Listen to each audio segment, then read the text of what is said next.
Well, yesterday I introduced my project as trying to understand judgment or the possibility of propositional attitudes,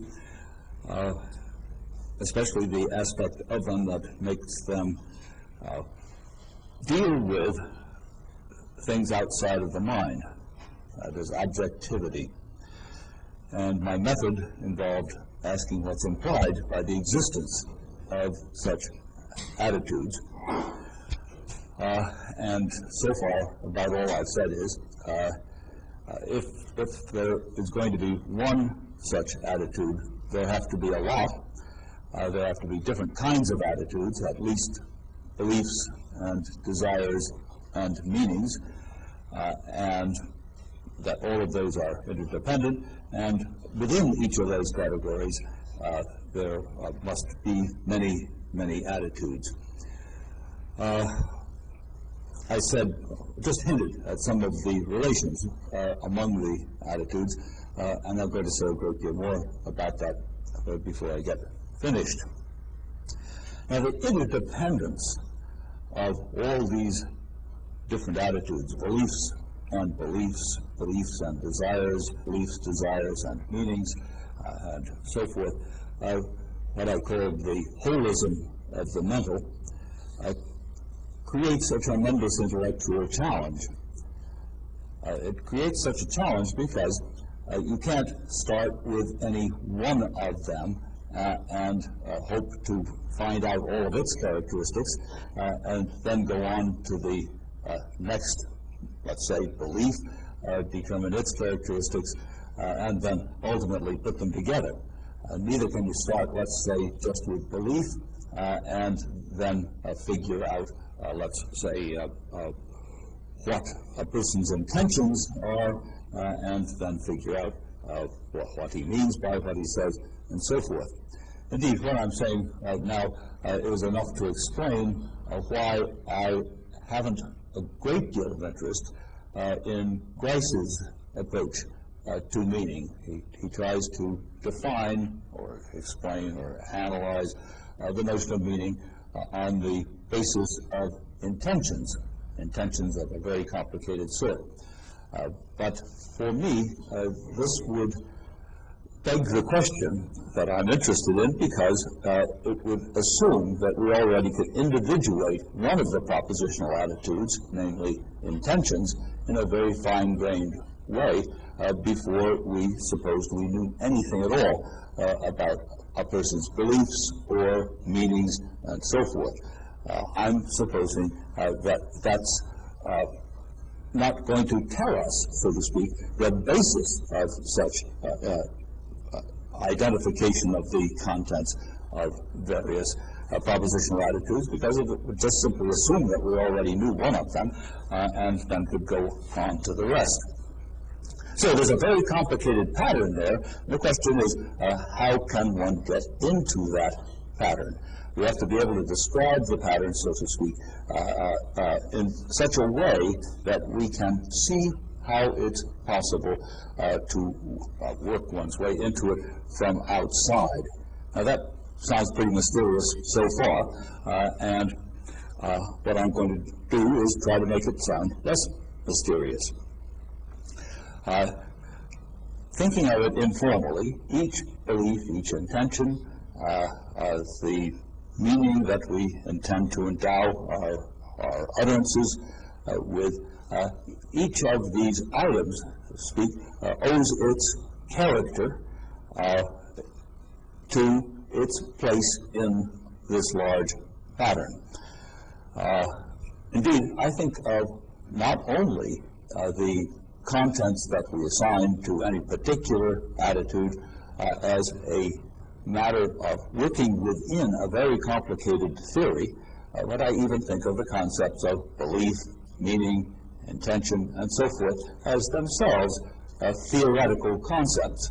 They're theoretical not in the sense that they belong to begin with, to some high-powered science, but theoretical in our ordinary way of thinking about them.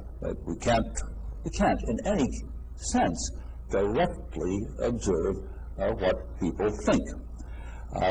And just listening to their utterances isn't in itself going to tell us what they mean by those utterances. So notions like meaning, belief, and so forth all belong, owe their interest and their usefulness to their place in a theory. We all command this theory to the extent that we understand each other, we can interpret the things that people say, and we often can figure out what they believe, what they want, and so forth. So it's a theory to begin with that is informally at all of our commands, and the job of philosophy, or my job in philosophy, is just to try to make that pattern more explicit.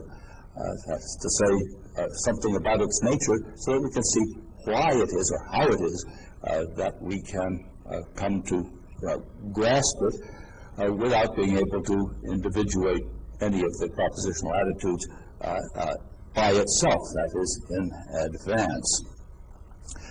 Now, this makes it sound as though it's an absolutely impossible chore, and I would like to make it sound that way. I mean, I want to make it sound very hard, because then you'll be impressed if we can get anywhere with it at all. Since I won't get very far with it, I want you to be impressed with what little I'm able to do. So you can think of let's say, trying to understand what somebody means by something that he says as, this ought to make you feel good, something like what a scientist does if he figures out that he has located the top quark. Identifying the top quark is not a matter of looking around for some little item which has top quark written on it. In fact, there's no chance for anybody to directly see any quark at all. I mean, you can't even see electrons, much less quarks, which make up electrons. But what you can do is to see the pattern that results from letting two extremely energetic particles run into each other and noting the result. And the result of this can be read, an enormously complicated matter of seeing little trails all over, I suppose, a negative of some kind or some kind of a screen. And every once in a while, there's a trail left on this, which can be interpreted as having been a top quark because of its relationship to all the rest of the things that are in that pattern. So compliment yourself, and you think that what scientists, physicists do is immensely impressive. We all do the same sort of thing all the time without even knowing that we do it. Now, I'm making these remarks because today I want especially to emphasize what I think is partly different about the approach that I'm adopting to the problem of understanding the propositional attitudes. And it has very much to do with my viewing it as involving, in some sense, a complicated or fairly complicated theory. It's a theory based on common sense, but nevertheless, it needs to be made explicit so that one can appreciate its properties. Now, I think philosophers who are dealing with questions in metaphysics or philosophy of language, epistemology, and so forth, haven't fully appreciated the virtues of having a theory, no matter how basic, simple, or simplified the theory is. And so today, I'm partly going simply to be reminding those of you who already know about it, about some of the virtues of having a serious theory, and those of you who haven't thought of it this way, suggesting to you that it embraces a method that is available for doing some parts of philosophy. As Davidson said yesterday, or at least I think he said, this aspect of what I'm doing is as un-Wittgensteinian as you can get. I mean, the whole idea that it's possible or interesting or worthwhile to look for anything systematic of this kind is, according to those people who understand Wittgenstein, very un-Wittgensteinian. I put it that way because I don't understand Wittgenstein at all, so I accept whatever people tell me. The trouble is that if you do accept what people tell you about Wittgenstein, you also must embrace many contradictions.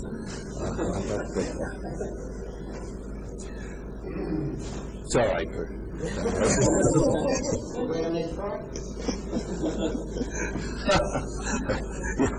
Yeah, okay. Let me begin by making some remarks about what is before the mind. These remarks will be very brief, but they're essential to what follows. I said I was going to undermine my remarks about the contents of our attitudes and my talk about propositions and so forth. Here comes part of the undermining. I don't think that there are any entities that should be or can intelligibly be called objects before the mind. By objects before the mind, of course, I don't mean such things as people, tables, and chairs. We can think about such things. And if you want to say they're before our minds when we're thinking about them, that's perfectly okay. I'm thinking about mental entities of one sort or another. Concepts, impressions, sense data, propositions, contents of propositional attitudes. I don't think there are any such things. Here is, I think, an argument against the existence of such entities. If this is not a good argument, then I'm going to hope that in the discussion people will tell me how to make it a good argument. I'm sure there's a good argument somewhere here. That's one of the things in philosophy. You often are sure of your conclusion, but not quite sure of the steps by which you got there. Here are the assumptions about objects before mind that seem to me to show that there can't be such things. If you don't accept these assumptions about them, then of course the argument falls through. The first one is that if you know what object is before the mind when you have a thought, then you know what that thought is. For example, if there is such a thing as the proposition that snow is white, then that proposition is the thing that's before the mind. Or if you want to call it the content, the content is that snow is white. Sometimes that phrases introduce descriptions of such objects. The point is, if you know what that object is, then you have identified the thought. You can tell it apart from others because that is a description of it which gives it the identity that it has. There wouldn't be any point, so to speak, in talking about objects before the mind if this weren't a characteristic of them. The second assumption is that the mind has a certain psychological relationship to this object. That is, the mind grasps it, knows it, entertains it, there are a number of words that philosophers use. Some of them are rather polite, like entertain. So just entertain these objects. Cruder philosophers say things like grasp. But that's the same idea. There's a certain psychological relation that the mind has to this object. So it's very important that one of the assumptions, the first assumption is it identifies the content of the mind, and the second one is that the mind has a certain psychological relationship to it. You can say the mind knows which object it is. So it follows from these are the two assumptions. It follows from these that if we know what we think, then we can't be wrong about which object it is that is before the mind. Because if we were wrong about that, we might have some thought without knowing what thought it was, or we might be confusing it with another thought.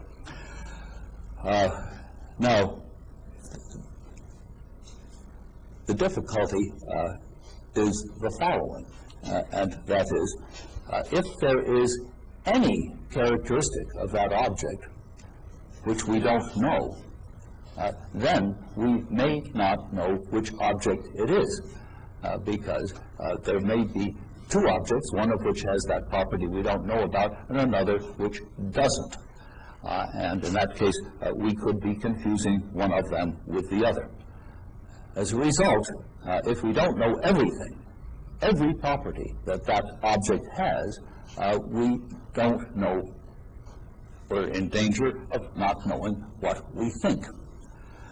Now, I assume, and I'll talk about this later, that in general we do know what we think.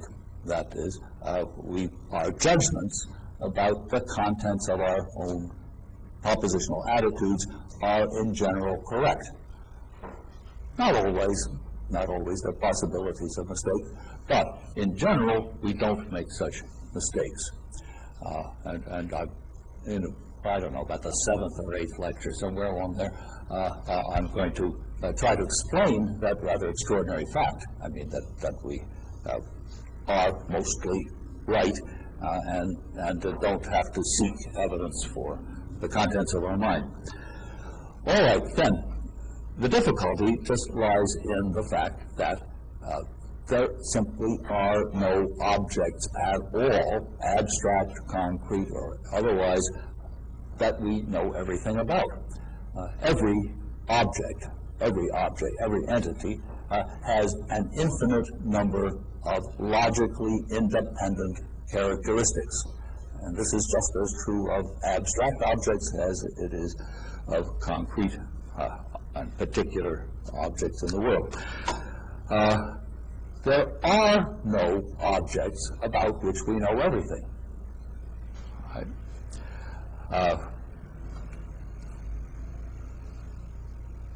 This seems to me so obvious that I won't waste your time by arguing for it. If there are no such objects, then there are no objects before the mind which have the characteristics that I mentioned, namely that we know which ones they are and that they identify what it is that we're thinking. Now, the reason that this holds is simply that we don't know the principles of individuation for contents of the mind. So there isn't some essence, so to speak, which we can grasp, which would be enough to tell us which object it is. It's the lack of a principle of individuation which makes this argument work. It's not enough just to know the essential properties of the objects before the mind, because we don't know what those are. Why shouldn't we say, as Hume did about his objects before the mind, namely impressions and ideas, why shouldn't we say of them what Hume said of them? They are what they seem, and seem what they are. If this principle held, then there wouldn't be any difficulty, because that would mean they have no properties except the ones that they seem to have. Well, the trouble simply is, once more, there aren't any entities like that. There aren't any entities that have that wonderful property that Hume specified. So the same difficulty that I'm mentioning comes up for sense data, impressions, ideas, and so forth, if those are taken to have the characteristics which I said the contents of propositional attitudes are supposed to have.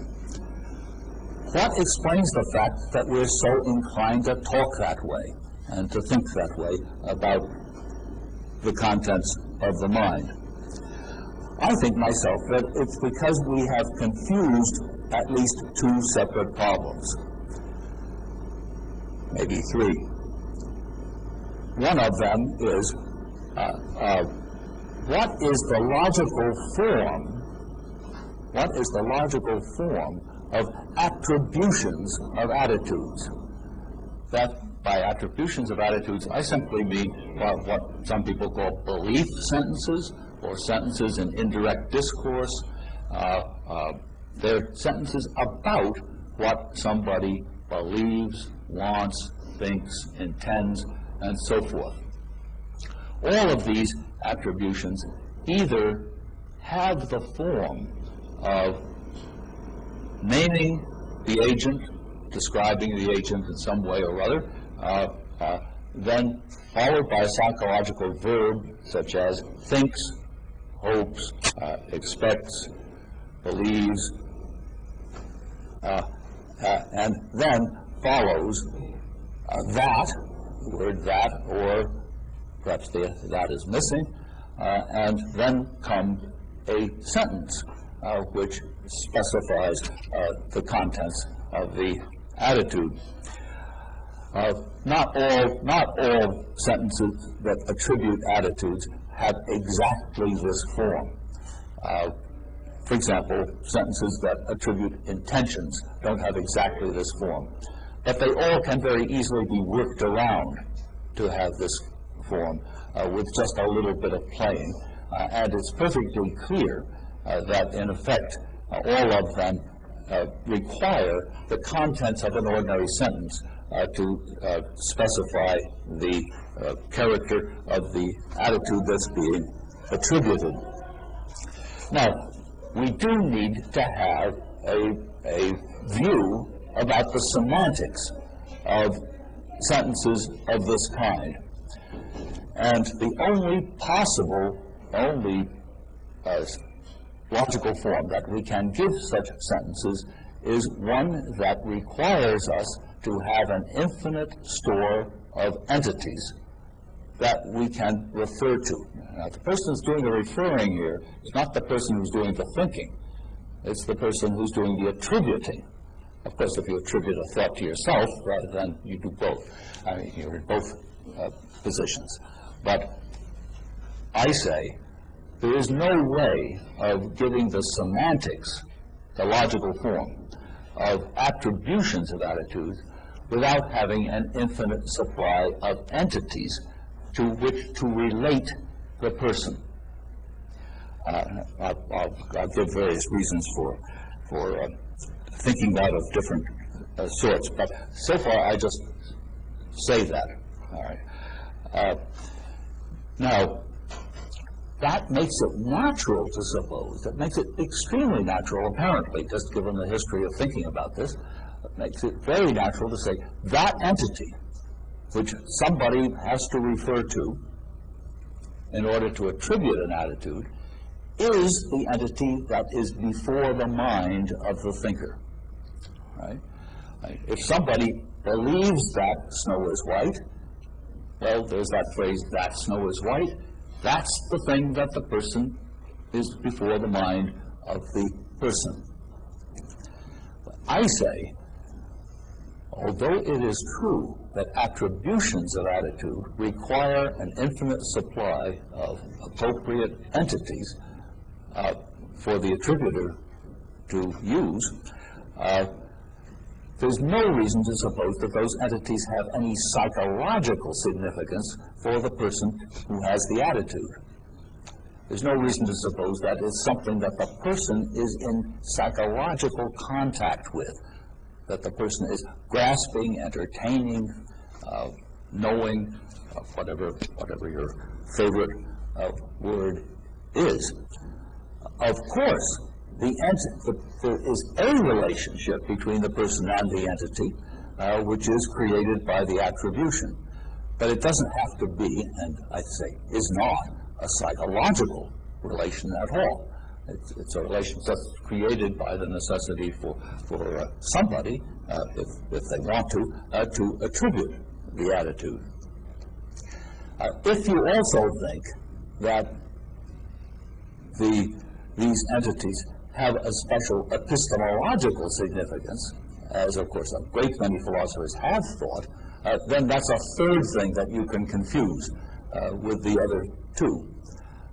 Or it may be that the second and the third rather naturally go together. That's if you think that people have this wonderful relationship to this entity, and it's one which, so to speak, can't or normally doesn't go wrong, then you may think that's the basis of all knowledge. Whether it's impressions, sense data that you have this wonderful relationship to, then since you can't go wrong about that, one type of philosophy, a very familiar one, is to build all of our knowledge on the basis of this knowledge, that is the knowledge that we have of the entities that are before the mind. If you're working rather with propositional attitudes, then the relative certainty, or certainty if you think that's it, right, of your knowledge of what is the proposition that's before your mind can be the basis for some or all of the rest of your knowledge. These are various forms of foundationalism with which you're all familiar, of course. But those forms of foundationalism certainly have to be seriously revised if you're going to if you accept what I'm saying, namely, there aren't any objects before the mind that have the required properties. Now, you notice that I'm carefully leaving out,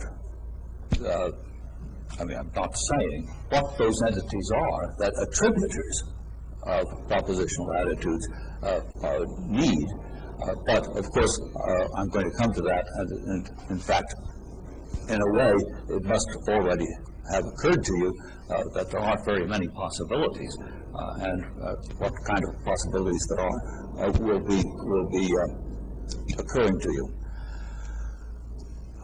Now,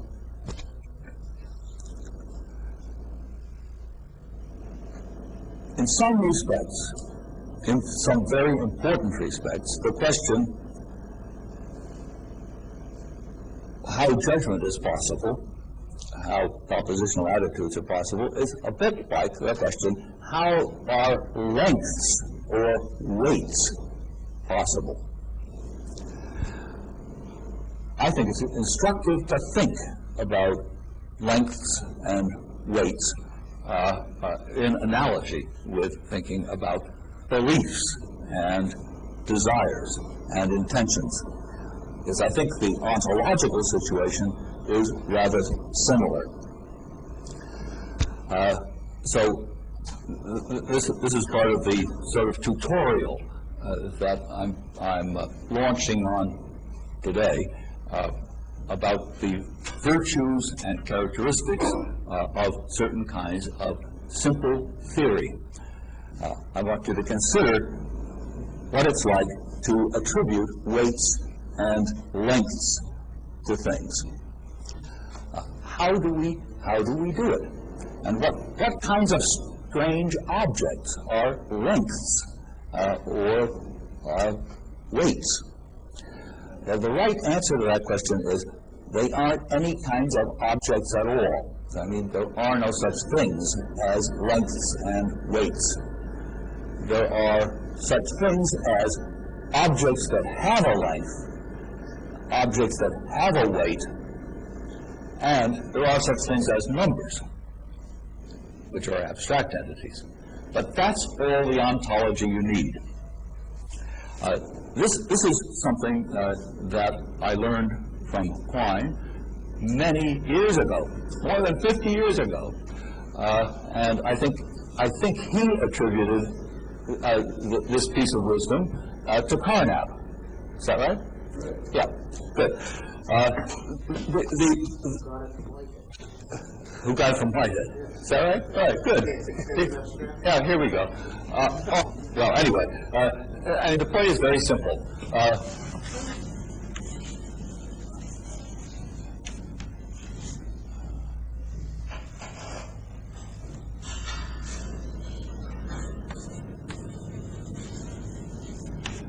Here's a way of thinking of attributing a length to something, which looks as though it has, well, it's an identity sign there must be entities, right? No identity without entities. Two funny entities, the length of something and 4 meters. Now, what kind of entities are those? Well, the Carnapian, Whiteheadian, Russellian, Quinean solution is very, very simple. Rewrite it this way.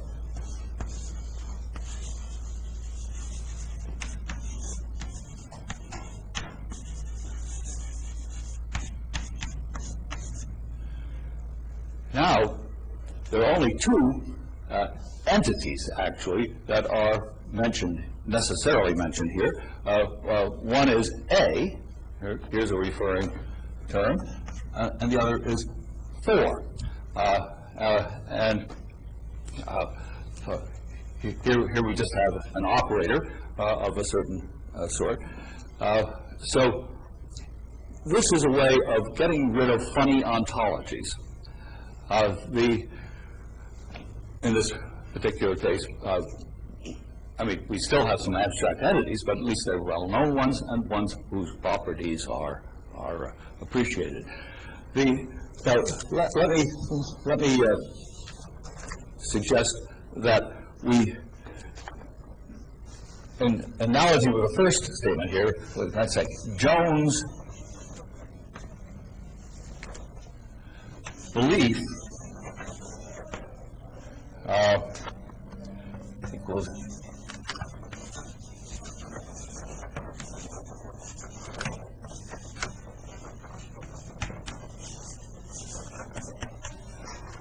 This is the sort of statement that I would like to get rid of, and my suggestion will turn out to be something like,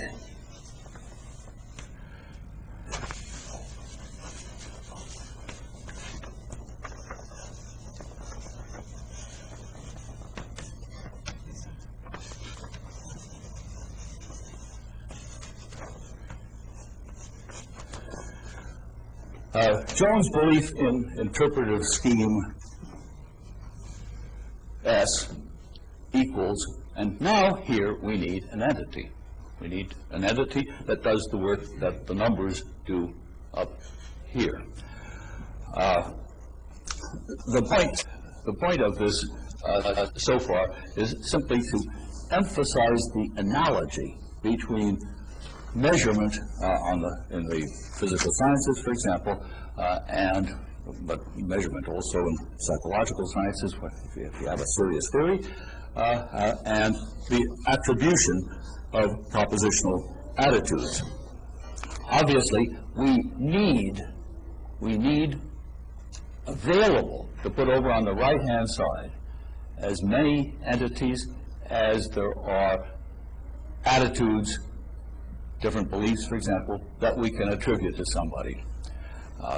So you can be asking yourself what those might be.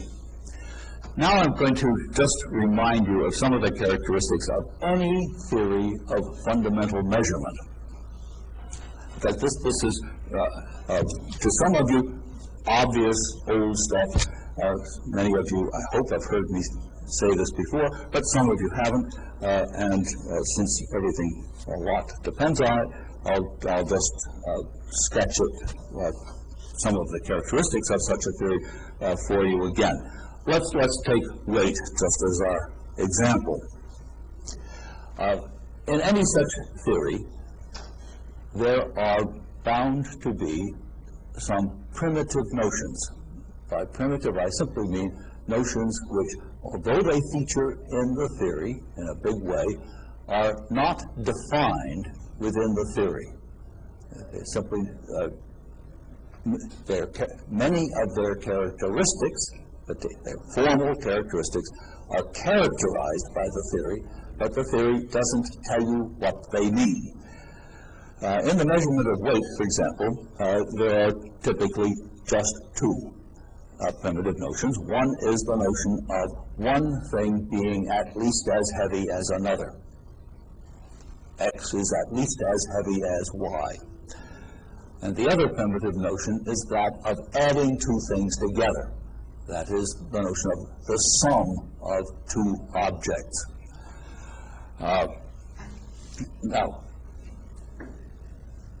obviously, on the basis of the notion of being at least as heavy as, you can immediately define the notion of being strictly heavier than, because X is strictly heavier than Y, if it is at least as heavy as Y, but Y is not at least as heavy as X. So there you can define heavier than on the basis of at least as heavy as, and obviously you can define the notion of being the same weight as, and if X is at least as heavy as Y and Y is at least as heavy as X, then they're the same weight. So you have it immediately available, these other two simple notions. The theory,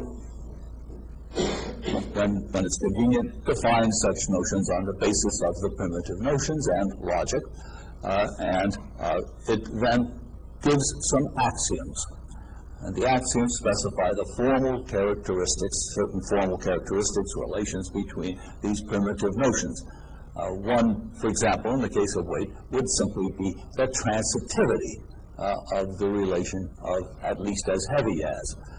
And you can usually produce as theorems some of the things I'm going to say, but it also obviously must be the case that identity is transitive, and it has to be the case that being heavier than is transitive, and so forth. There's some obvious things.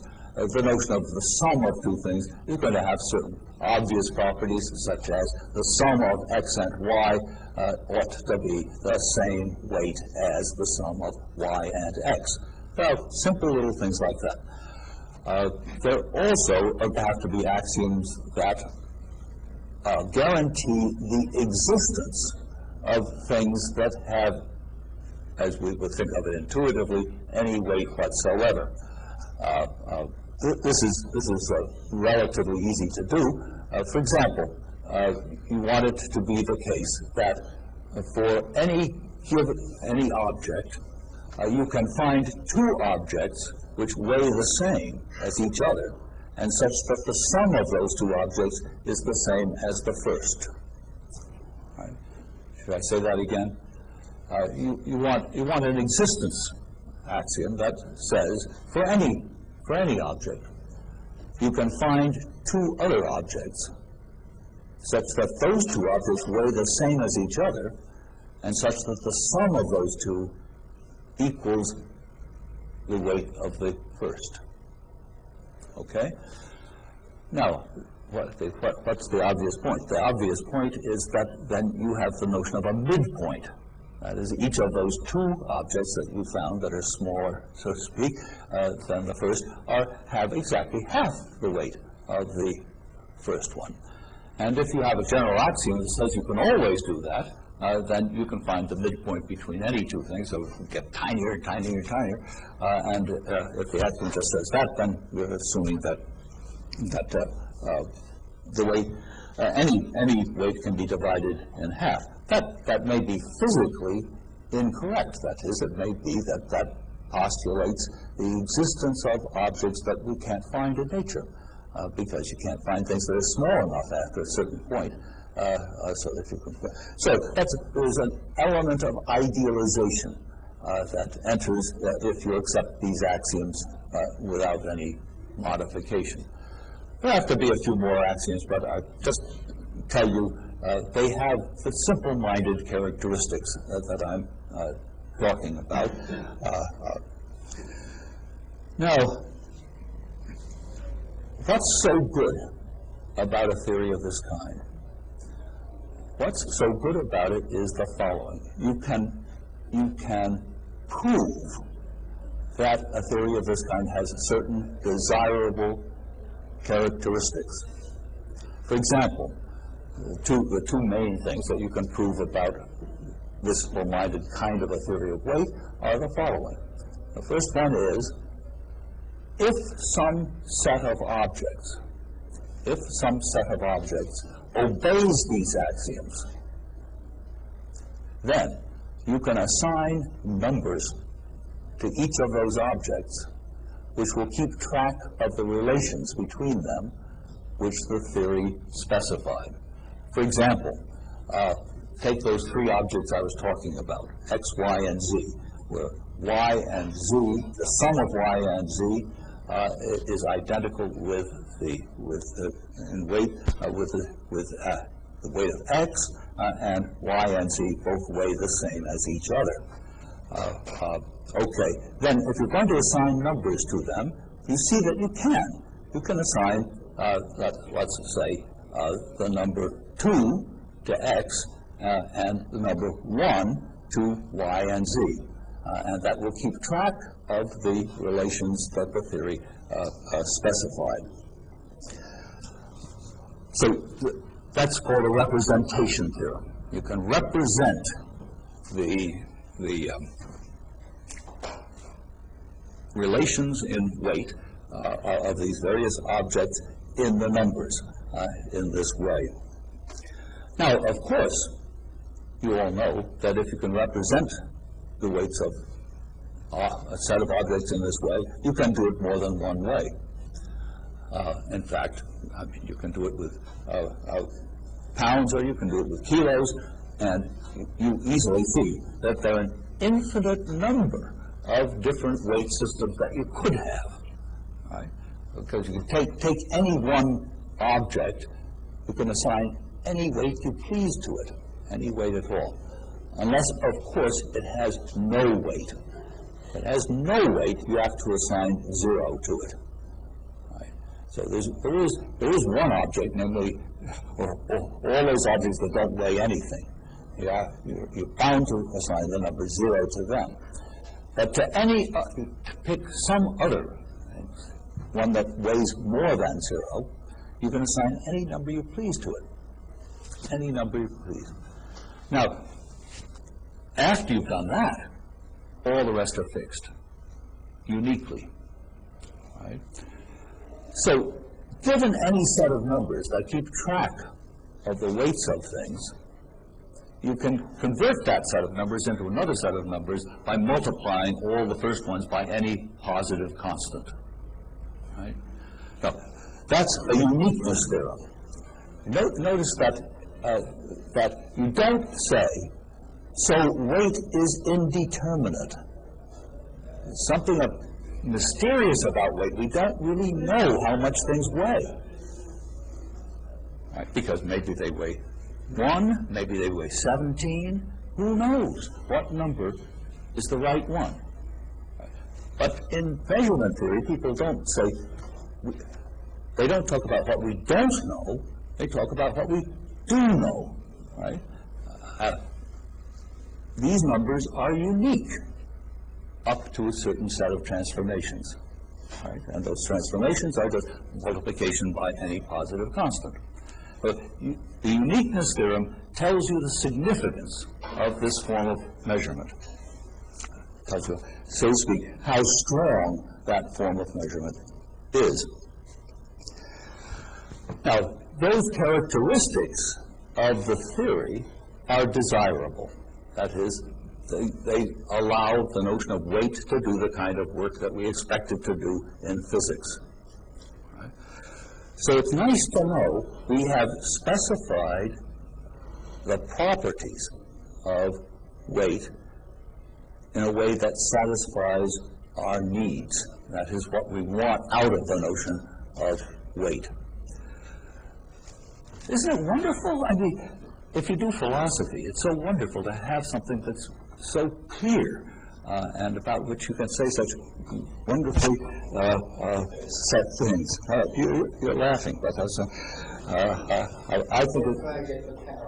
Oh, wow, well, wait. Yeah, good. As long as it's right up till now. I'm going to postpone. I'm going to postpone the sloppy part that follows as long as I can. Now, please notice that the theory itself says nothing about numbers. The theory says nothing about numbers. Numbers do not turn up in this theory.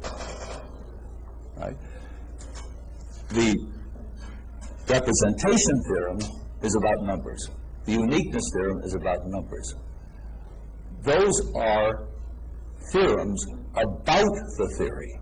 They are not theorems in the theory. The theory itself just talks about the relationships between being heavier than and adding two weights together, and that's all it does. It's a bunch of relations between things in the world. That's all there is.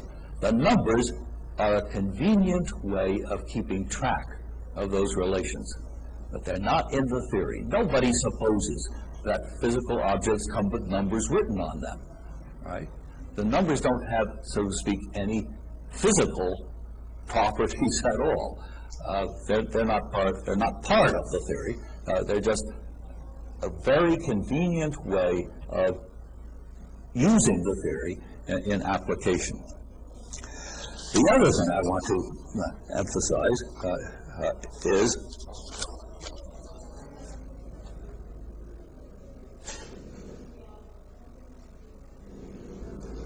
there's nothing in the theory that tells you that it's weight that it deals with. I use the words heavier than, or at least as heavy as. But what does that mean? That's one of the primitive notions. The theory says nothing about that. It gives you an abstract structure of a certain kind. And indeed, the structure for weights is practically identical with the structure for lengths. Right? If you ask, what's the difference between weight and length? My goodness, there's difference they can be. But the theory says nothing about that whatsoever. So we've got to separate two things.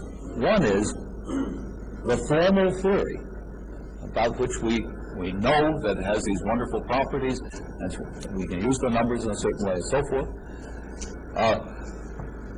The second thing about the theory is we've got to, if we want to use it, we've got to say something about how you test whether some bunch of objects satisfy those conditions. And you will not find one word about that in the theory. Now, you can think of this as a matter of giving an interpretation to the primitive notions. Decide. How do you tell that one thing is at least as heavy as another? Well, there are various possibilities. And an interesting feature of such theories is the following.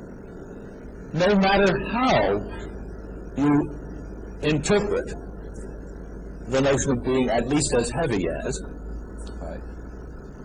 I mean, if you give it any precise meaning at all, this theory is false. Right? You will not find any bunch of objects which exactly satisfy those axioms under some interpretation. A standard interpretation for people who are learning measurement theory is to just think of an equal arm balance. You know, the kind of thing that justice holds. Justice holds up a scale, and you can put weights in the two sides, and you see which side goes down. And you can test that something is an equal arm balance by finding two things which just exactly balance each other, and then putting them on the opposite sides. And if they still exactly balance each other, and no matter what two weights that make it even, also make it even if they go the other way, that's an equal arm balance, okay? Now, you can look at the balance and you can see this is at least as heavy as that, provided it doesn't go up, all right? That's all you have to say. The notion of adding, of course, is just a matter of putting two weights on the same side. Right? So there's an interpretation of the basic primitives.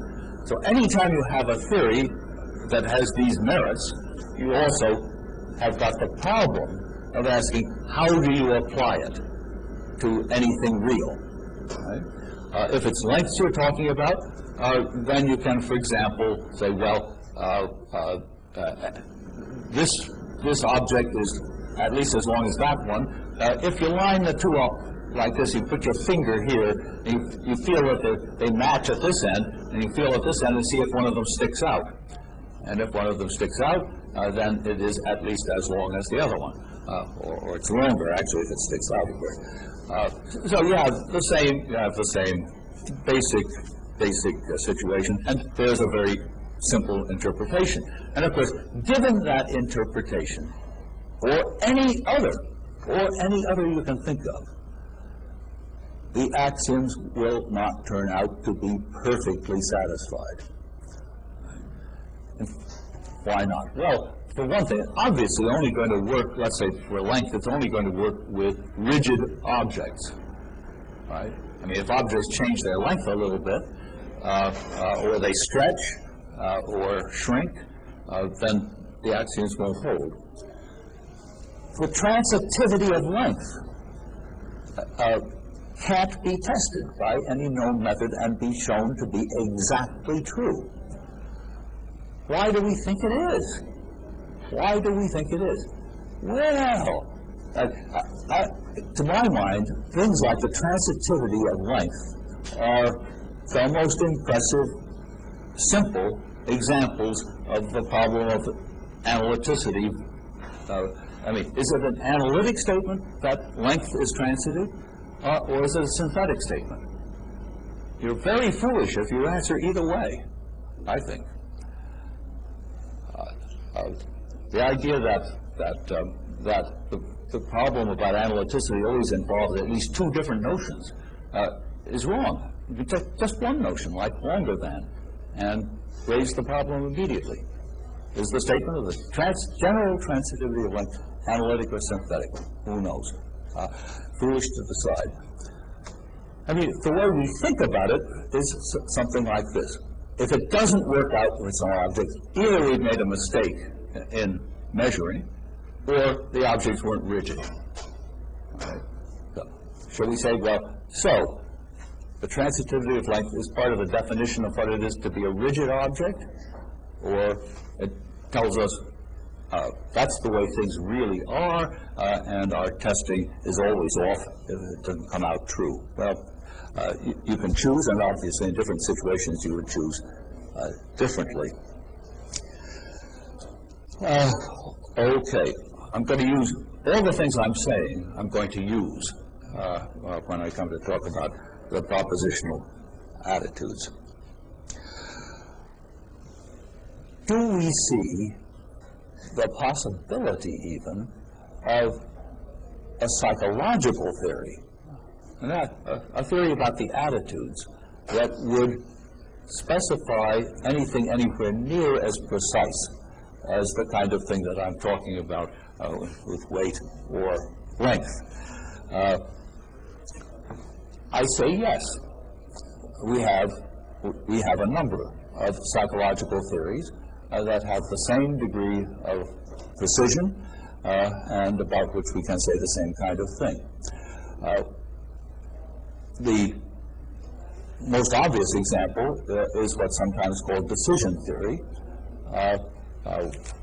which has been specified in various ways by various people, but the first formal or semi-formal axiomatization was done by Frank Ramsey. It is a theory which specifies certain relations between preferences, or well, we'll call it preferences, the preferring of one thing to another. And it says if a person's preferences satisfy certain axioms, then you can construct two scales. One scale which measures subjective probabilities, that is, how likely a person thinks certain events are to take place, and it will specify those on a standard probability scale, which we can make a scale from 0 to 1. It has a natural 0 point, and we just fix 1 as the convenient top number, and it will give us a scale of degrees of preferential strength, which is not the same kind of a scale, but is in what's called an interval scale. That is, it makes sense of the idea of the interval in preference between two things being the same as the interval between two other things, or one of them being greater than another. To put that differently, it makes sense, just as the measurement of weight did, of the notion of something being halfway between two other things in preferential strength. Where it differs from the measurement of weight or length is that, or probability, is it has no natural zero. This scale has no natural zero. So in that respect, it's like the scales that we have for Fahrenheit or centigrade temperature, where there is no natural zero. We pick a 0 point at random, or we pick it conveniently at more or less at freezing for one of those scales, not for the other. I'm not thinking, of course, of the scientific notion of temperature, which does have a natural zero.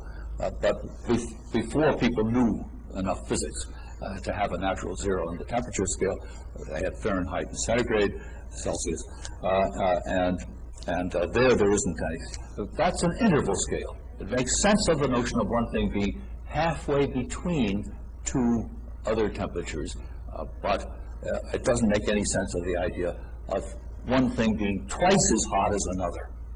Right? The notion of being twice as hot just doesn't have application. Right? So that means that the uniqueness theorem is going to be different. Although you can keep track of temperatures by assigning numbers. So the representation theorem is also a uniqueness theorem, but it's different from the one in the case of weight and length, because you can get from one temperature scale to another by setting the 0 point where you please, and then multiplying by any positive constant. So one of those scales is just a linear transformation of the other, right? So it's a weaker form of measurement. It's weaker because there are going to be more transformations. Right? The number of possible transformations is greater. Right? So the uniqueness theorem tells you in how many properties, what properties of the numbers are significant for that kind of measurement. Let me open your minds a little bit. All right? The simplest use of numbers is the use to keep track of soccer players. Right? They put numbers on the back, I think, of the uniforms of soccer players. Right? The significance of those numbers is that one number is different from another. That's the only significance. Right? The fact that somebody has a higher number than somebody else shouldn't make any difference. It shouldn't mean he's better. It shouldn't mean he's older. It shouldn't even mean he's been in the team longer, though maybe it actually does mean that. I'm ignorant about this. It does mean he's been in the team longer? Usually the numbers indicate the positions. The position they play. I see. Oh, all right. I'm sorry about that. I thought it just kept. Range numbers, higher numbers indicate certain. I see. Okay. It sort of has a significance. All right. Well, now there are other scales where it does make what all that matters is that one number is higher than another. I mean, the mole hardness scale, for example, all right, which is designated by whether one thing can scratch another. Right, and there's certain objects are picked out as the essential ones, and you ask, will this scratch a piece of slate, or will a piece of slate scratch it? Now, on the mole hardness scale, all you're doing is keeping track of harder than, but it doesn't make any sense of the notion of twice as hard as. Right? Or the wind scale, the old-fashioned wind scale. What is it called? On which a gale, a hurricane, a breeze, and so forth are items. They're given numbers, but those numbers don't mean anything except that one is stronger than another. Right? So these are different forms of measurement, different strengths of measurement, because as we go up the scale from soccer players to the mole hardness scale to the interval scale for temperature to weights, we get stronger and stronger forms of measurement. That is, we're cutting down the number of ways of transforming the numbers, which will keep track of everything that's significant. Okay? Now, I didn't want to cut much longer than this. I say just a little bit more.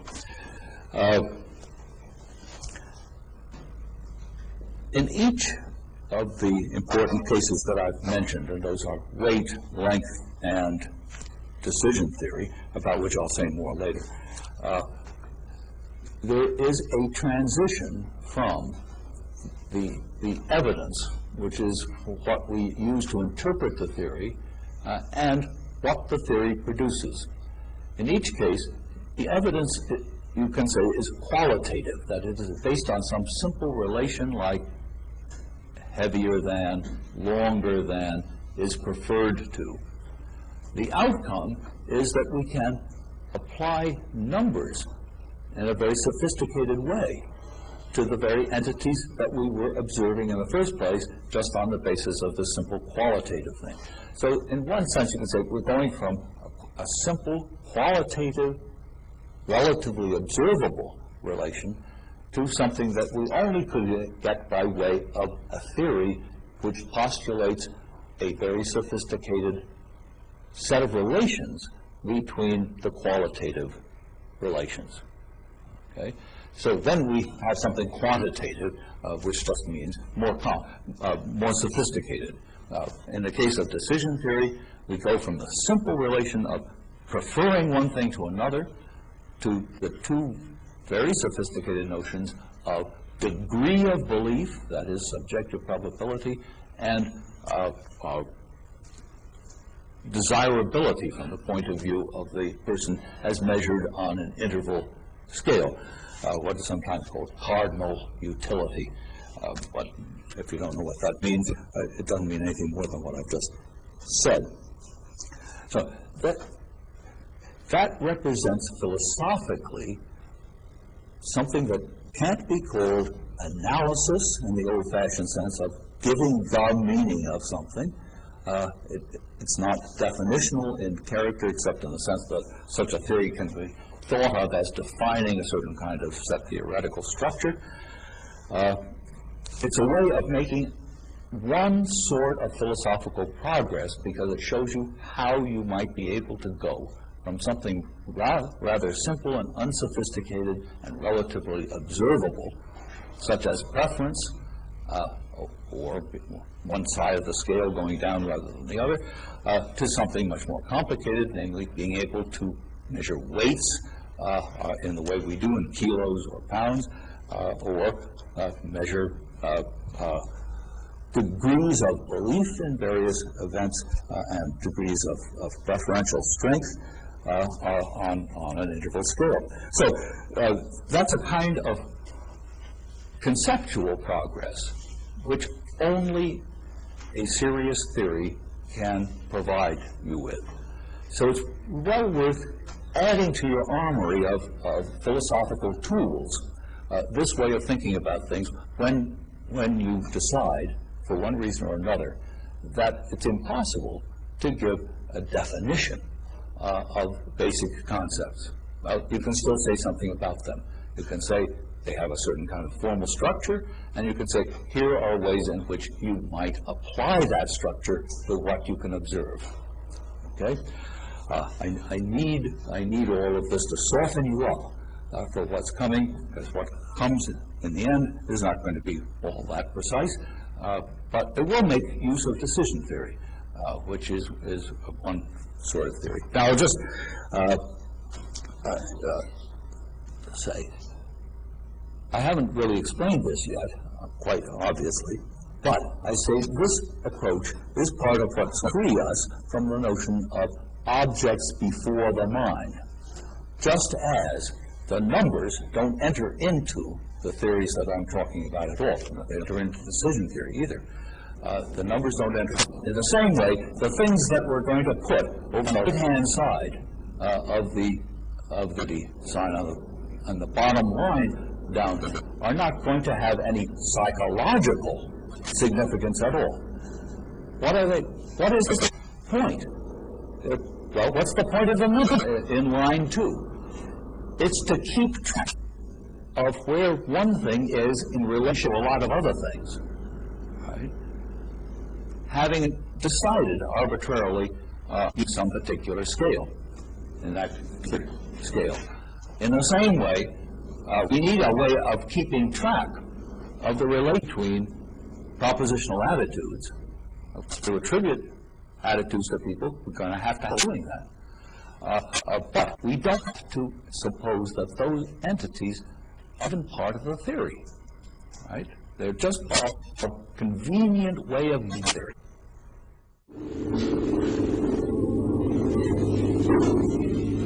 Are you in charge? Yes,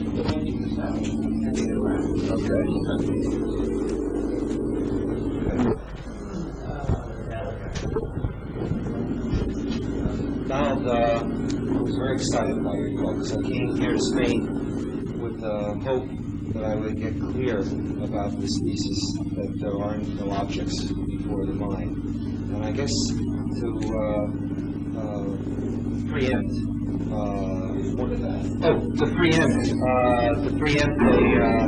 a very disarming retort Professor Davidson sometimes gives in public addresses, I will concede at the beginning that I'm very confused, and I want to get clear about this. So there are 3 issues that I'm not clear about. They seem to hang together in the talk, and I'm not sure how they're all related. So maybe you can help me with this. So you said something about, you began relatively early in the talk, you said that maybe people who think they're objects before the mind are conflating questions about the logical form of psychological attributions. And then you actually didn't say the second thing they were complaining with. I was sitting there waiting. I had one sitting there. I didn't have 2 put next to it. Oh dear. Should I tell you now? Oh, I took it to mean with actually having. No. The first one was the problem of giving a logical form of attributions, which do require objects. The second one was confusing that with thinking those objects must be psychologically significant, right? The third one was epistemologically significant, right? I said, here's 3 different things, and we don't have to put them together. We've just been taught to put them together. Okay, that's already a start for helping me get less confused. So, take a look at these 2 famous sentences on the board. Galileo said that we are fools, and Galileo believes that we are fools. The traditional Fregean account treated this as a 2-place relationship between Galileo and some object picked out by the singular term, Right. that the Earth moves, and people might have said initially that this is true just in case Galileo bears somewhat psychological, epistemic, some kind of relationship to this object picked out here. Right. Now, on your account, first I'll start off with the says that, then I'll move to the extension to the believes. Under your characterization, logical form of these kinds of attributions, of these utterances of these sentences, this sentence here was true. Galileo, an utterance of this sentence, Galileo said that the Earth moves is true, just in case there is some event, E, such that Galileo is, E bears the S relationship to Galileo, Galileo bears the S relationship to E, and E, this event, same says that, where that demonstrates the concrete, datable particular that the Earth moves that I uttered earlier when I uttered the sentence.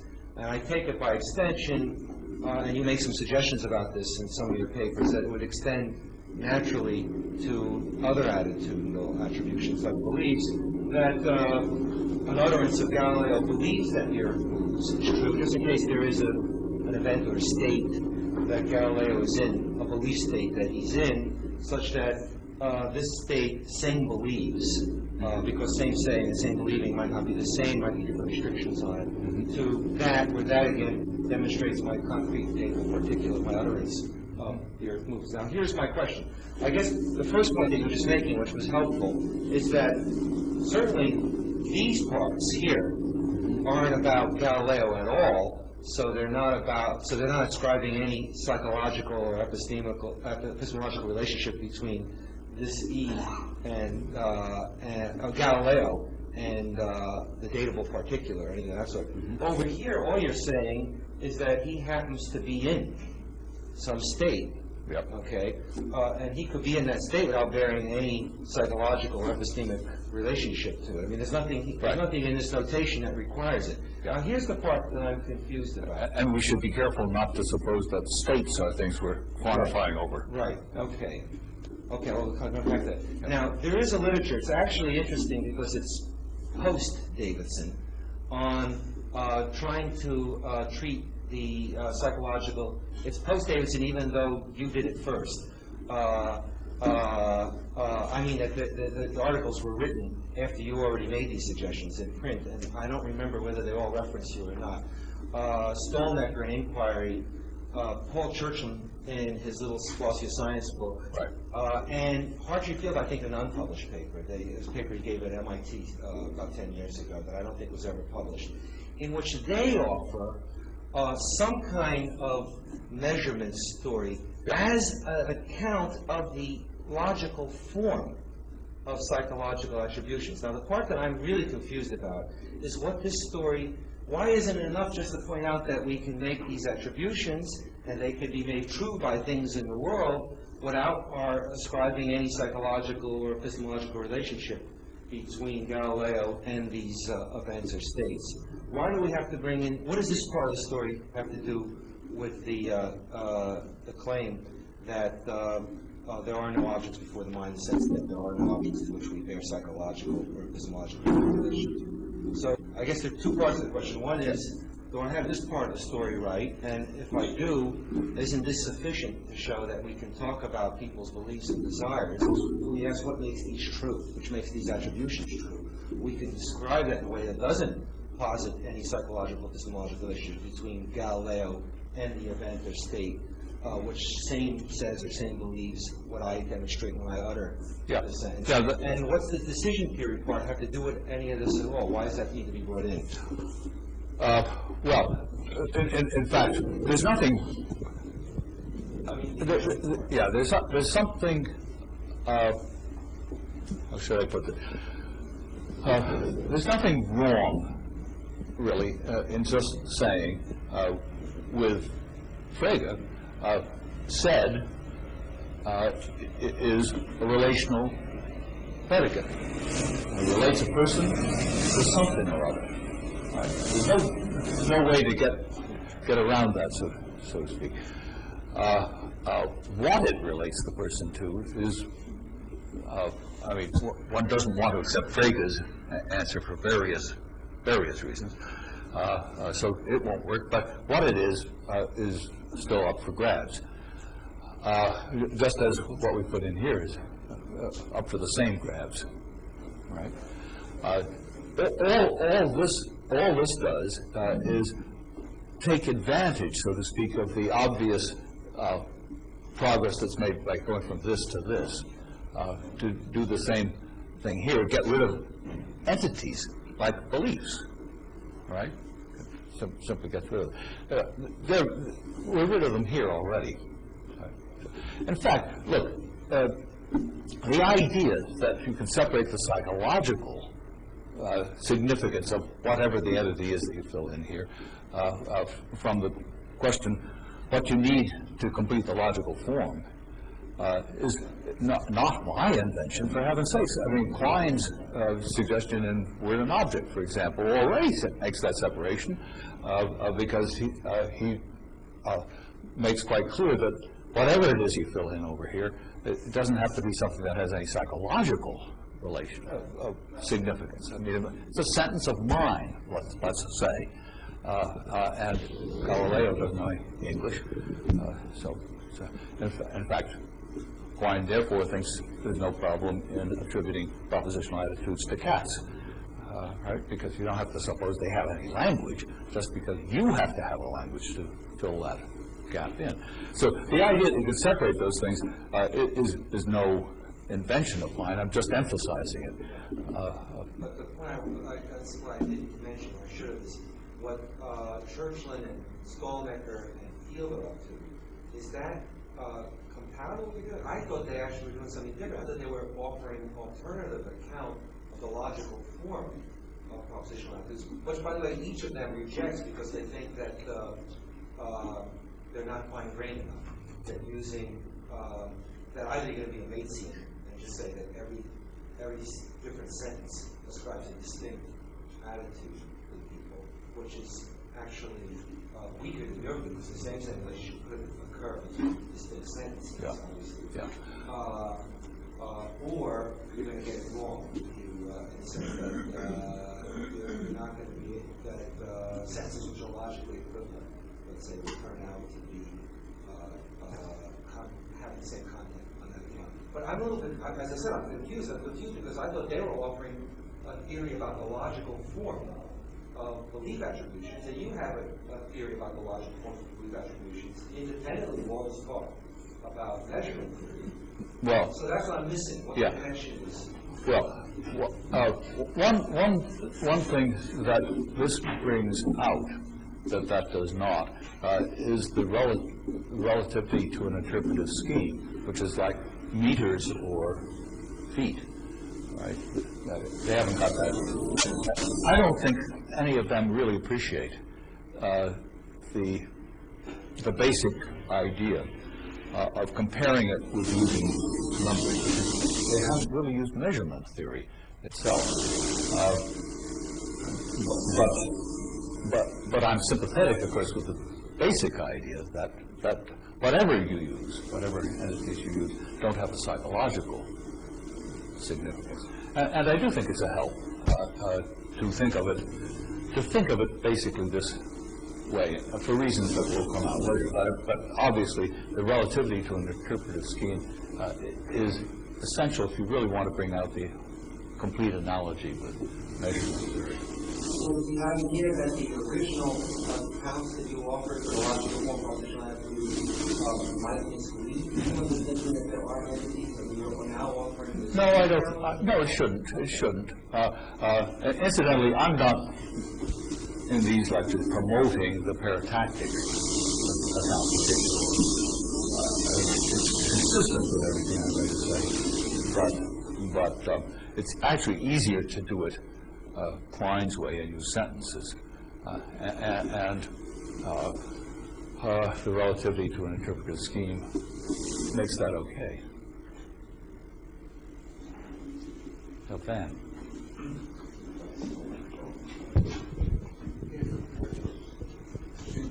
This in a small room, do we?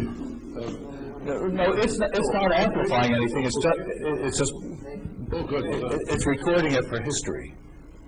Good. Well, I'm all for that. There are two points in all this that seems to me could stand some tightening up and admit of tightening up. One is it came in very early, and I very much agree with the point that we must insist on an intelligible principle of individuation for any entities that we're going to assume. But one thing that's left hanging here is why should we insist on that? And since there is such an easy answer, I think I have to give it, I mean, it's such a brief answer.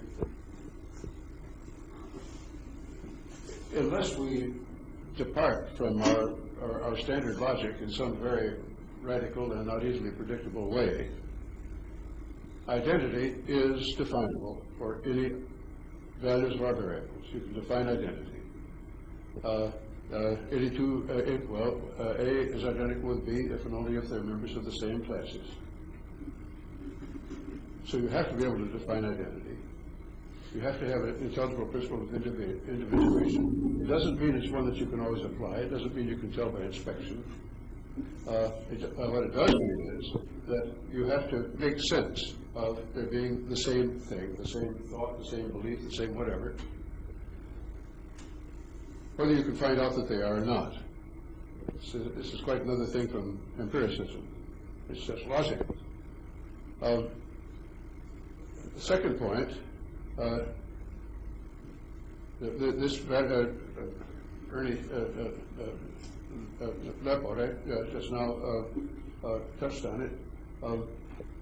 If we're taking, as I think I'm predicting now what's coming, taking sentences as the entities in question, which are the objects of propositional attitudes, there's the objection that it doesn't fit usage to say that because these are two different sentences, maybe in different languages, maybe just the same language but different spellings, different spelling of some word, that therefore these aren't the same propositional attitude. I think this is something that we must concede, might as well concede, agree with. Okay, this way of construing things does not fit ordinary usage. It does make a distinction between propositional attitudes that intuitively would say we're the same one, but I say this doesn't matter, that this is a multiplication of entities in this particular context beyond necessity for those particular contexts, but it's a multiplication of entities that we need elsewhere anyway, for instance, when we're talking about grammar or linguistics, whatever, and it doesn't at all get in the way of anything we want to do in terms of propositional attitude. So that's where I would dismiss that objection. It's two independent points.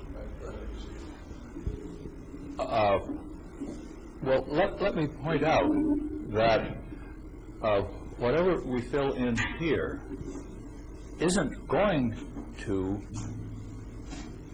identify all by itself the propositional attitude. It's only going to identify it relative to a certain interpretive scheme. I am agreeing. I'm saying the agreement's already right here. We can measure the same length in meters or feet. We can measure, that is, identify, pick out the same propositional attitude in many different ways. There'll be many different things we can write over here, provided we change the interpretive scheme. All right? So, I mean, we've absolutely built the notion of indeterminacy into the scheme right from the start. I mean, it has a formal role in exactly the same way it does in measurement theory.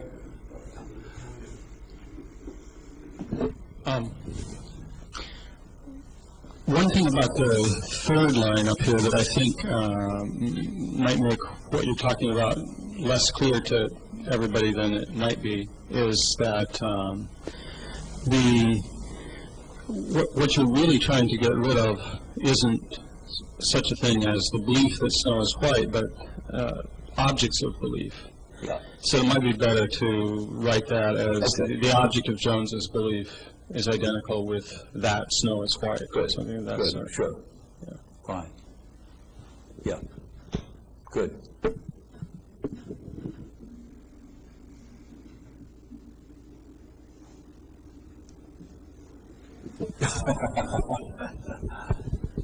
My nature, I have 4 graduates, so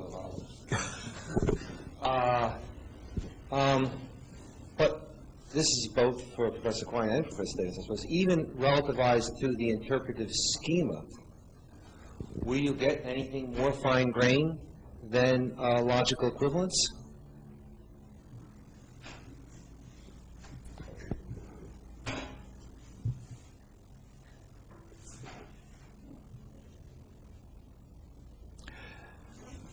That's a real question. There's no reason not to, so far as things go here. If that's the case, it'll be for other reasons. But look, we're getting it excessively fine-grained and no harm, is my point. Much finer grained than logical equivalence, right down to same spelling. If we end up by taking the sentences as the objects of propositional attitudes, and I say, all right, that extra fineness of grain, not doing any harm. Right. Yeah.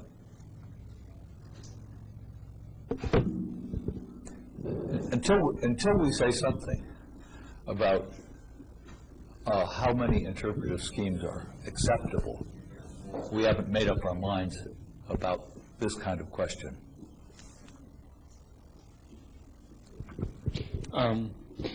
You gave three reasons to explain our inclination to think about objects of attitudes as psychological entities of some kind, private entities.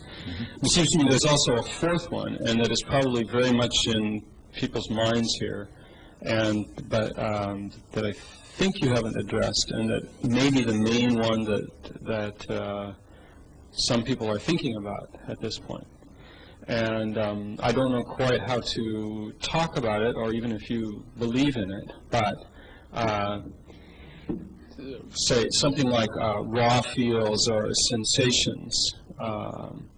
Someone might say, for example, that there are such things, but that they don't play any of the roles that, say, Hume or Hobbes or people of that ilk think that they play. They're not exactly inert with respect to the propositional attitudes, but it's possible to have a certain kind of, let's call it a subjective display, and that not determining anything about what propositional attitudes you hold. So the fourth source of confusion would just be thinking that these things, the subjective display, raw feels, sensations, and so on, must have something to do with the contents of a person's propositional attitudes, so that the effort to connect, so that then you become involved in some kind of effort to connect what your subjective display is with your propositional attitudes. And the obvious way to, or not the obvious way to do it, but a way that's been obvious to some people to do it, is to say that somehow these sensations are entities that stay in your mind and then become the kind of entities that compose the objects of thought.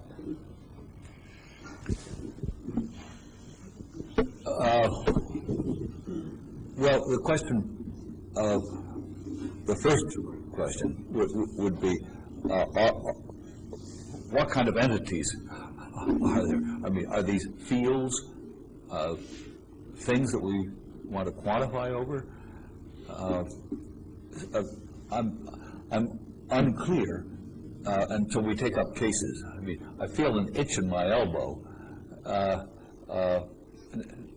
Does there have to be something besides me, my elbow, also an itch as an item? Or can't we pretty easily analyze sentences like that without supposing we have to quantify over itches? I think, you know, you really have to take each case, think about it, and decide what form is a natural one to give that. So the question of logical form is one that I'm certainly not going to go into. I mean, I'm just talking about the propositional attitudes. That's hard enough.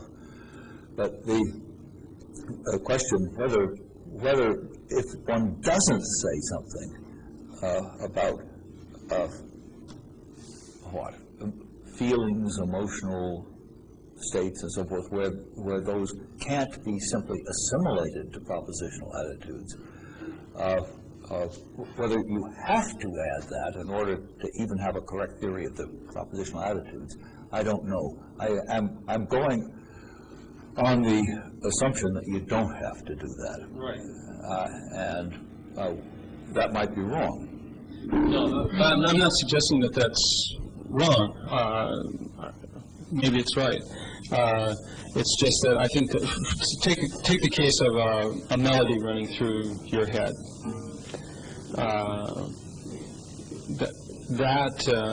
Some people might think that what happens when you actually hear a melody is like that, and what I'm saying is that your theory your theory is indifferent to whether hearing a melody really is somehow like or is the same thing as hearing a melody running through your head. That doesn't matter.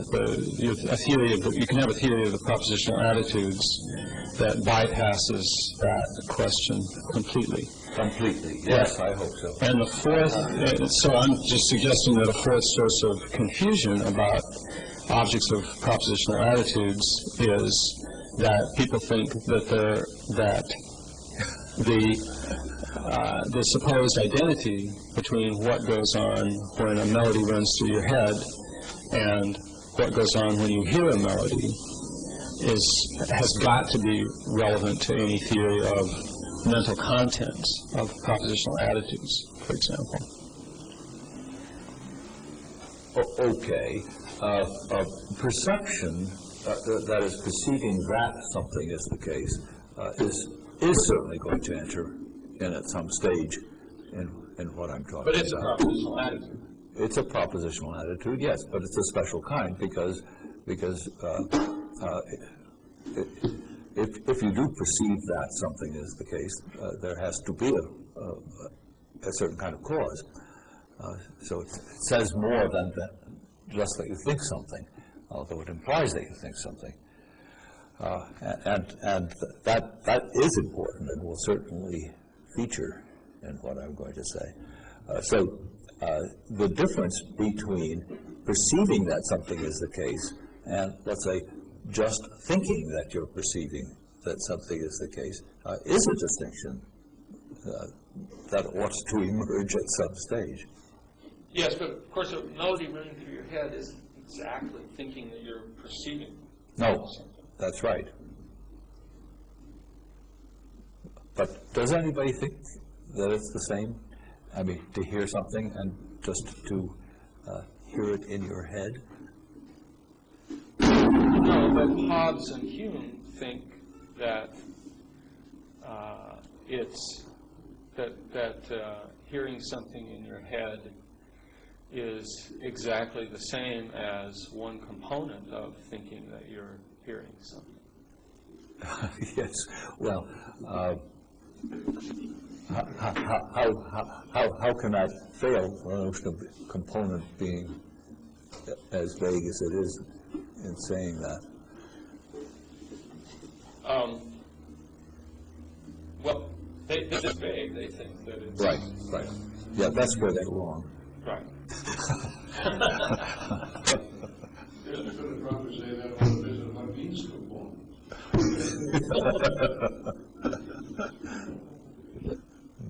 Well, I don't have a question, but I would like to make an observation about thanks. That's what we like the best, actually. Okay. Today, with some of the things that were being discussed yesterday, I mean, the issue of the methodology that you are following, the nature of your project, which I think is very interesting and needs to be brought out. That is, there's obviously a clear sense in which you, as you stressed, in which you are not, in the traditional sense, analyzing any concept. You are not telling the meaning of the concepts we've got. You're not telling us necessarily how, or what the meaning of what we think about the mind is. It's not an analytic project of that kind. You're not even, I suppose, that is, what you're saying about our thoughts about thought aren't necessarily themselves to be thought of as having any psychological reality, in the sense that we don't have to necessarily think the kinds of things that you are pointing out to us. But there is a sense in which you are, to go back to what we were talking about yesterday, describing a tremendously complicated and impressive feat that all of us are able to perform. That is to say, to put it in your terms, to keep track of the people that we communicate with. And it's a very delicate question, how to describe the outcome of your enterprise, in the sense that you are showing what an impressive feat we all manage, and bringing out its complexity by showing how, I mean, with if the parallel with the measurement is pushed through, how what we do can be represented in terms of some primitive or simple notions, which, when connected in the right way, can be deployed to exhibit a tremendously complicated structure. And so the payoff of what you are doing, the illumination, comes from seeing how, in some abstract sense, we could get so much out of so little. Not that we, in some sense, construct it by any kind of mental operation, but the complexity is there and can be described in this, if it works, in this way. Well, but one thing that was called logical reconstruction, of course, was different from that, because it had an epistemological aspect. It tried to represent how we could have come to know all these things that we know from the base, from the Of course, you're not doing that either. But a lot of things with so-called logical reconstruction sought to produce logical equivalences between simple things when combined and the complex things. And you're not doing that, at least in any piecemeal way. That is, you're not getting any, you're not giving definitions of these complex notions we have in terms of the simple ones, but something more. It's very hard to describe, I think, correctly what the upshot or what the nature of the remarks you're making, or would be theoretically making, are, except that they are meant to provide illumination of something which in some sense is right before our minds. I mean, we all do it so well. Yeah. And so in that sense, I mean, I didn't think of this at the beginning, but if you want to take one more step, and Lincoln was the question about Wittgenstein and whether it is any way like Wittgenstein. It would not be wrong to describe what you are trying to do as to present a perspicuous representation of of our practice of mental attribution and so on. Well, I'll stop. Yeah, no, that's That is so wrong. Now okay. You speak. Yeah, I'll speak, and then you, because I think it's so right. Yeah. It isn't anything like the logische Aufbau or something like that. It's not a construction. It is an attempt. I mean, I am later on going to describe it that way, so I might as well do it now. There is a pattern, a tremendously complicated pattern that the propositional attitudes make, and we somehow figure it out. I'm not going to try to say how we in fact figure it out, because I think that's beyond us. I mean, it has just too many elements. It's too psychologically very complex. It has to do with development theory and all kinds of stuff like that. What I'm trying to do is to describe that pattern in such a way that I can show how somebody could get into it. That is, how it's possible to do it. In the same way exactly that measurement theory for weights shows us how we can measure weights. I mean, that's not obvious. People did it long before they could explain why it worked. Right? There's a sense in which it was explained only when somebody axiomatized the thing and saw what the primitives were and so forth, and what properties exactly they had. There's a complicated structure there. Without that structure, you never could make sense of the notion of something having a weight. Right? It is actually a matter of locating it among other things that have weights, and that's all. Right? It's a matter of placing it in a pattern. Now, we place thoughts in a very complicated pattern. How can we do that? All right? I don't want to take for granted that we already know how to individuate some kind of thought and then go on to the others, because I don't think that's right. It can't be right. All those things depend on each other. The pattern then is one that involves all these different propositional attitudes.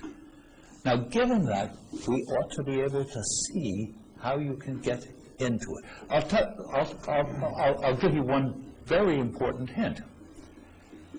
If you want to know in what sense the theory of weight tells you how to get into it, the answer is look at the representation theorem. The representation theorem tells you how to get into it. It actually goes through a series of steps. It says, you could do this, then this, then this, then this, using just this notion of being at least as heavy as, over and over again. And you can end up knowing how to assign weights to all the objects that are involved. Right? It's an actual story. I mean, the proof, the theorem, the representation theorem, is a story about how you could do it. Right? I am going to try to produce, in effect, a story about how you could get into the propositional attitudes from outside. Right? So that's, the analogy is quite precise. It's not how we actually do it, because I think that's too complicated. But it's a sign that we've got something right about the nature of that pattern, if you can tell a story about how it could be done. Because if there is one way that it could be done, of course there's going to be lots of other ways that it could be done. But you'd like to know that the pattern is rich enough and that you've described it in a sufficiently accurate way that you see that there's a path, right?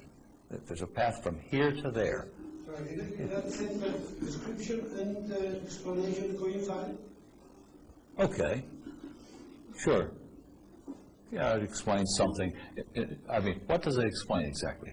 It explains how we could do it, and therefore it therefore answers the question, how is it possible?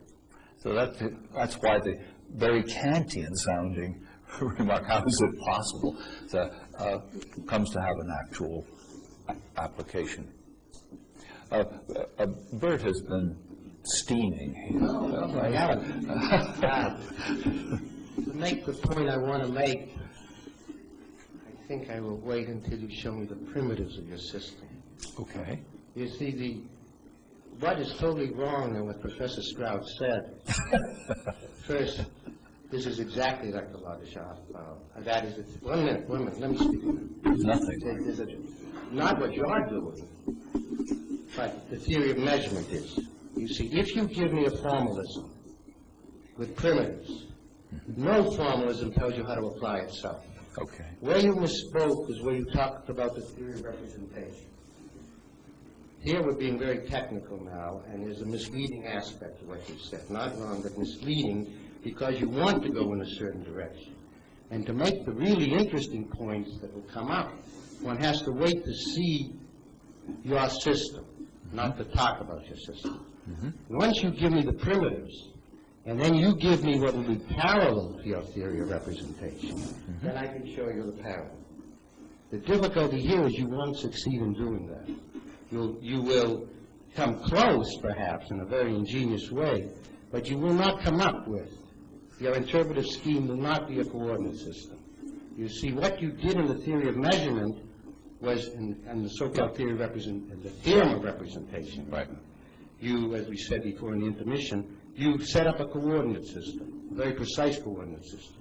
Now, strictly speaking, that coordinate system doesn't tell you how to solve. You still have to go to work.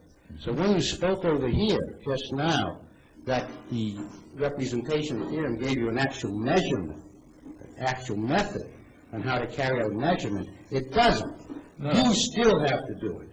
Yeah, sure. Okay? Now, the trouble over here will be that I can anticipate, because you're not going to be a miracle worker. The trouble, as you yourself say, it's just too complex. You will not give me, for that S, anything comparable to the coordinate scheme that you give me for the theory of measurement.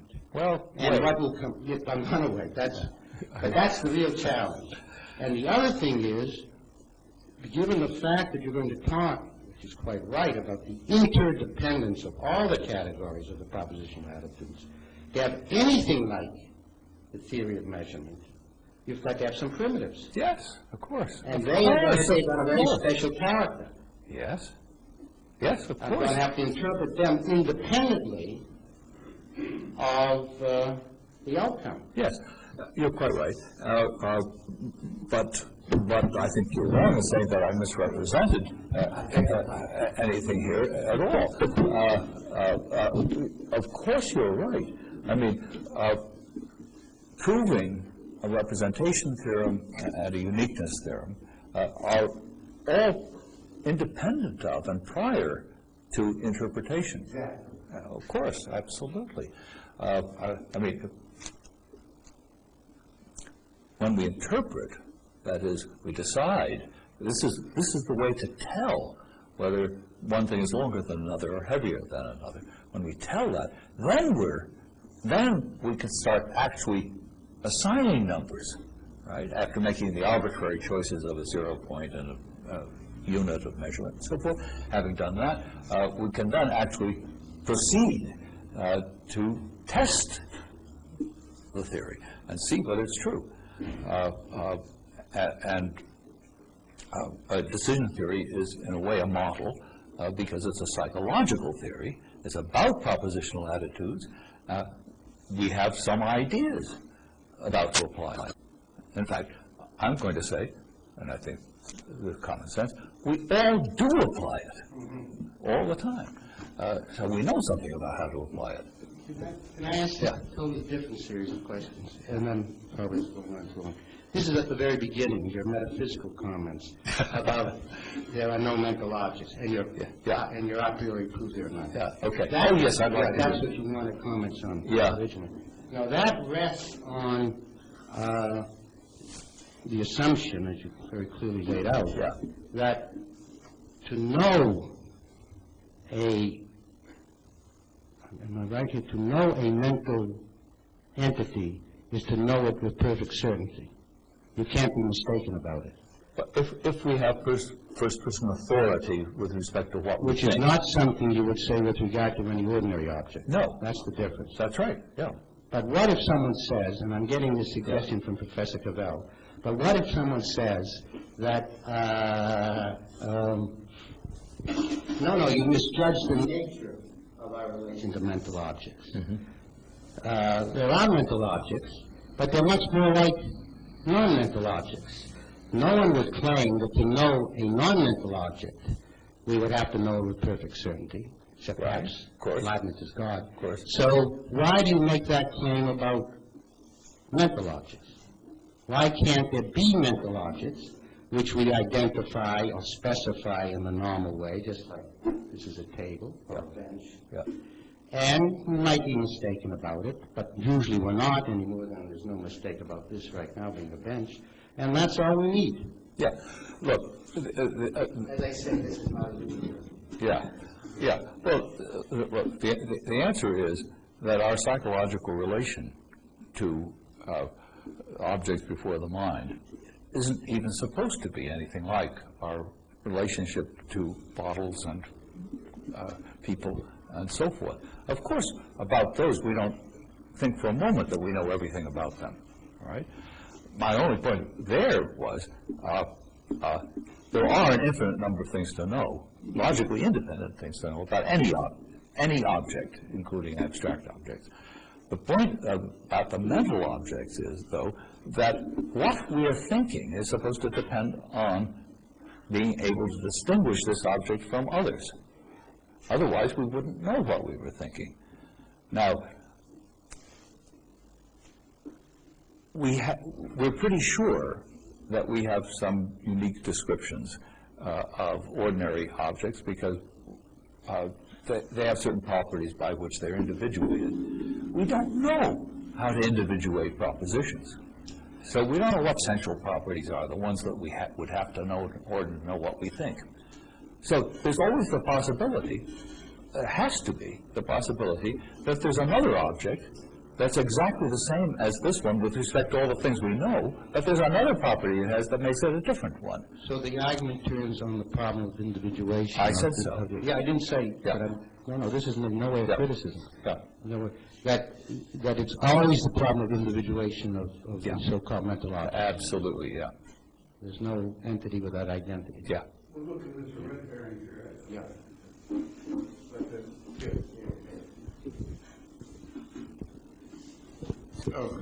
My point about individuation was that it's immaterial, the whole question of whether we're supposed to know everything or even know how to individuate these mental entities. That's what I think is a consideration that doesn't need to arise. It's just a question of whether there is a coherent principle of individuation of these objects, not a question of whether we know it. I mean, whether we know in a particular case whether they're identical or not. And the objection to these mental entities is that we can't even give a coherent, intelligible situation, let alone recognizability. So that's the sort of red herring that seemed to me came in at the very beginning of Don's talk. Whereas all the rest of it, I agree with. Well, I'd like to get, I'd like to get this right because the reason I thought it wasn't a red herring was because of the first assumption, namely, what makes it. Well, the other assumptions are what makes it the thought that it is what entity it is. All right. Now, if we don't. If we can't tell which entity it is, then we don't know what we think. Well, but my point, when I say that consideration is not necessary, is that the absence of a coherent principle of coherent principle of individuation, quite apart from that question of recognizability, already is enough to basis for repudiating these entities. Yeah, okay. Yeah, I see. Yes, I had missed that.